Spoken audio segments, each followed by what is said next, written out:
सबके जीवन में ऐसा प्रसंग अवश्य आता है कि सत्य कहने का निश्चय होता है हृदय में, किंतु मुख से सत्य निकल नहीं पाता। कोई भय मन को घेर लेता है। किसी घटना अथवा प्रसंग के बारे में बात करना या फिर स्वयं से कोई भूल हो जाए उसके बारे में कुछ बोलना, क्या ये सत्य है? नहीं, ये तो केवल तथ्य है। अर्थात जैसा हुआ था वैसा केवल बोल देना सामान्य सी बात है। किंतु कभी कभी उस तथ्य को बोलते हुए भी भय लगता है। कदाचित किसी दूसरे की भावनाओं का विचार आता है मन, दूसरे को दुख होगा ये भय भी शब्दों को रोकता है। तो ये सत्य क्या है? क्या हमने कभी विचार किया है? जब भय रहते हुए भी कोई तथ्य बोलता है तो वो सत्य कहलाता है। वास्तव में सत्य कुछ और नहीं, केवल निर्भयता का दूसरा नाम है। और निर्भय होने का कोई समय नहीं होता, क्योंकि निर्भयता आत्मा का स्वभाव है। अर्थात क्या प्रत्येक क्षण सत्य बोलने का क्षण नहीं होता?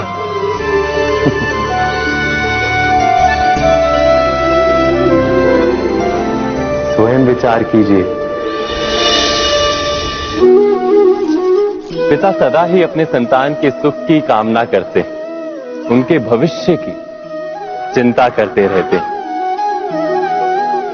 इसी कारणवश सदा ही अपने संतानों के भविष्य का मार्ग स्वयं निश्चित करने का प्रयत्न करते रहते।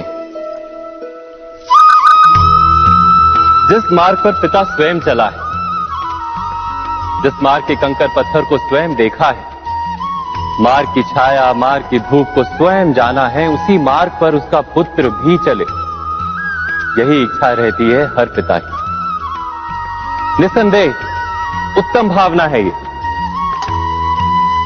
किंतु 3 प्रश्नों के ऊपर विचार करना हम भूल ही जाते हैं। कौन से प्रश्न? प्रथम प्रश्न, क्या समय के साथ प्रत्येक मार्ग बदल नहीं जाते? क्या समय सदा ही नई चुनौतियों को लेकर नहीं आता? तो फिर बीते हुए समय के अनुभव नई पीढ़ी को किस प्रकार लाभ दे सकते हैं? दूसरा प्रश्न, क्या प्रत्येक संतान अपने माता पिता की छवि होता है? हाँ, संतानों को संस्कार तो अवश्य माता पिता देते हैं, किंतु भीतर की क्षमता तो ईश्वर देते हैं। तो जिस मार्ग पर पिता को सफलता मिली है, विश्वास है कि उसी मार्ग पर उसकी संतानों को भी सफलता और सुख प्राप्त होगा। तीसरा प्रश्न, क्या जीवन के संघर्ष और चुनौतियां लाभकारी नहीं होती?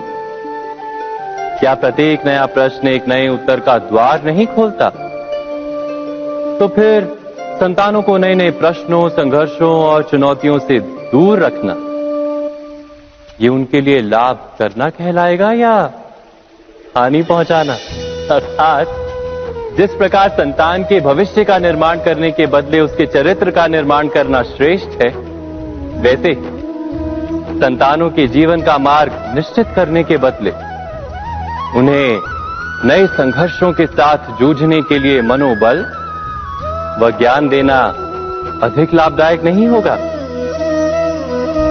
स्वयं विचार कीजिए।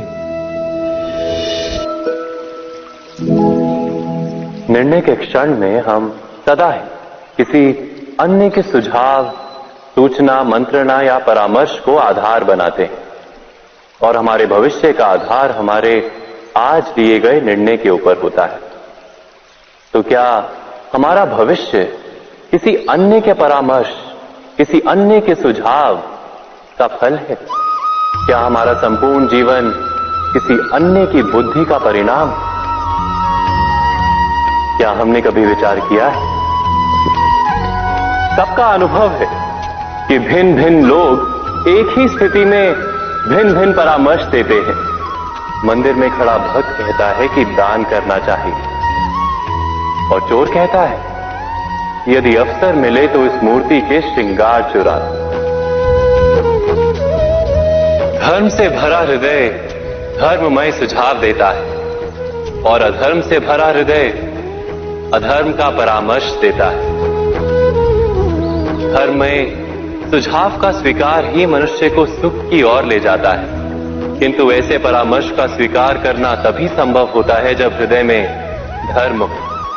अर्थात किसी का सुझाव अथवा परामर्श स्वीकार करने से पूर्व स्वयं अपने हृदय में धर्म को स्थापित करना क्या आवश्यक नहीं? स्वयं विचार कीजिए। दो व्यक्ति जब निकट आते हैं तो एक दूसरे के लिए सीमाएं और मर्यादाएं निर्मित करने का प्रयत्न अवश्य करते हैं। हम यदि सारे संबंधों पर विचार करें तो देखेंगे कि इन सारे संबंधों का आधार यही सीमाएं हैं जो हम दूसरों के लिए निर्मित करते हैं। और यदि अनजाने में भी कोई अन्य व्यक्ति इन सीमाओं को तोड़ता है तो उसी क्षण हमारा हृदय क्रोध से भर जाता है। इन सीमाओं का वास्तविक रूप क्या है? क्या हमने कभी विचार किया?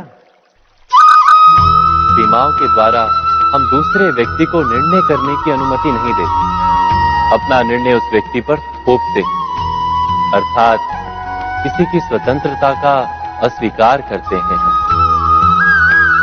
और जब स्वतंत्रता का अस्वीकार किया जाता है तो उसका हृदय दुख से भर जाता है, और जब वो सीमाओं को तोड़ता है तो हमारा हृदय क्रोध से भर जाता है। क्या ऐसा नहीं होता?